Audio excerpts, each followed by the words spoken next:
Hey, welcome back. We got a exciting knife here, one that I've been hoping to check out for a while. One of my collector buddies has been talking about this brand for some time, and let me just do this without cutting my finger here.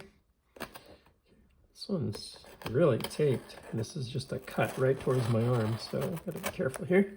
There we go. Well packed by the seller, thank you.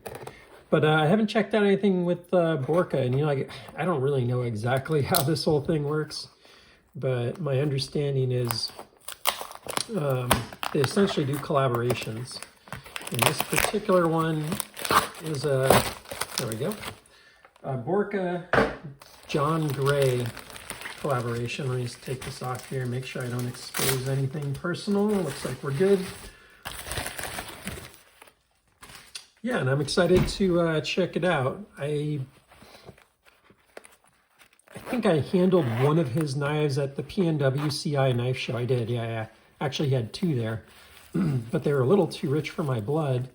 The secondary has come down to a pretty reasonable price on his knives. And actually I traded on this one. Yeah, but they're nice. This one's a little cold because it just came out of my mailbox and it's around 40 degrees right now.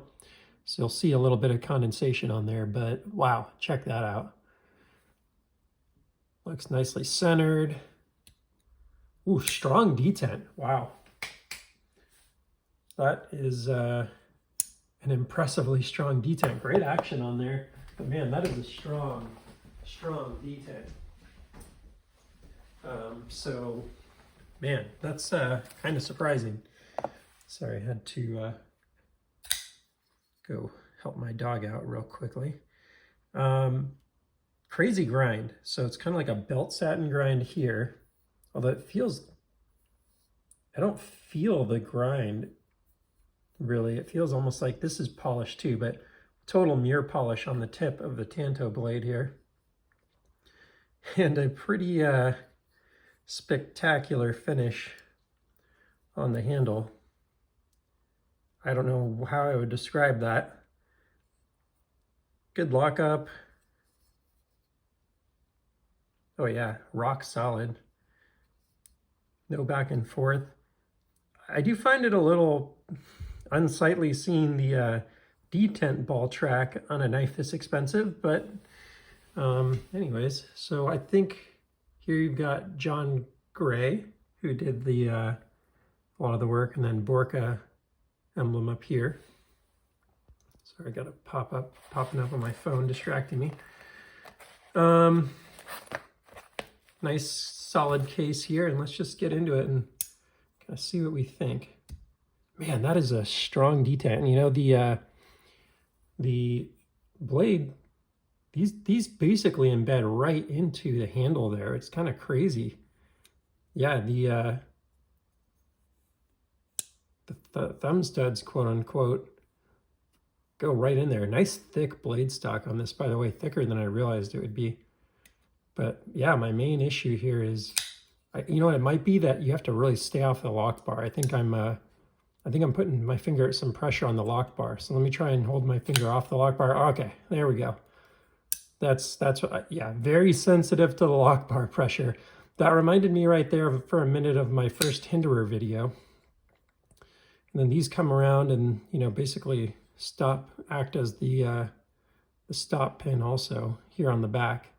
So, wow, interesting knife. A little challenging on the reverse flick because there's not a lot of access here. You have to really be careful and make sure your finger's off of the lock bar. There you go. That's not too bad. You just kind of get it in the right place. The first one I tried to do kind of here. I think you just go here and kind of go upward. Now I've seen some people try and do reverse flick with the meat of their finger. I personally do it with my fingernail.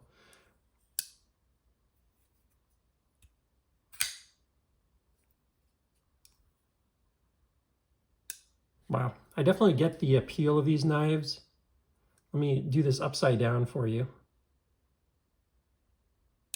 That detent is pretty satisfying when it actuates. Really sucks it right up in there. This one looks like it may have had a little carry time. There's like a little wear on the pocket clip, but nothing too big. You can see nice early lockup on there. I mean, these are freaking solid quality knives. That's the initial impression here. I love the handle shape. It reminds me a lot of the SPK Lamia handle shape. What I like about that one, very flexible. It just feels solid. This thing feels like a solid freaking knife. Let's get some measurements on this sucker.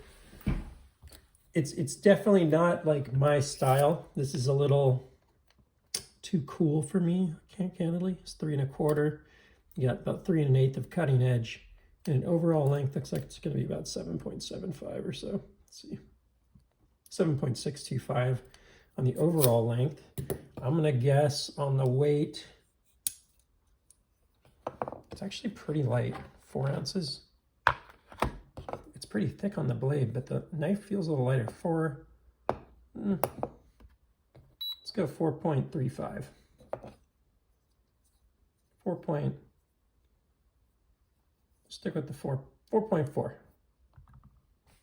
Ah, way off. 4.825. All right. Got to be a little careful there when that comes around, that it doesn't pinch you in the finger.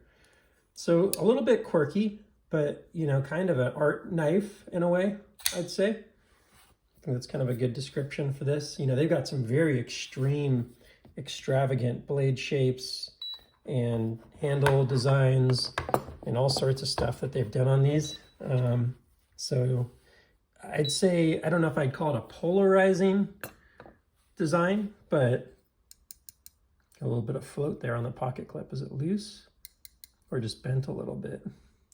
It's a nice milled out pocket clip. It's definitely nice there. But man, that is that's a pretty special knife there. I'm not 100% sure if it's my knife, but I can see the appeal for sure. Feels like we've still got an original edge on there. That'd be a tough one to sharpen in the front there. Probably strop that for about as long as you can. And they don't have a lot of info about it. Like, I guess they don't come with a COA from what the seller told me. Some of them might have, but I don't know if John Gray does one or not. But I think it just kind of is what it is, right? I'm not going to go a lot into like blade steel or anything like that. I don't even know what it is, to be honest.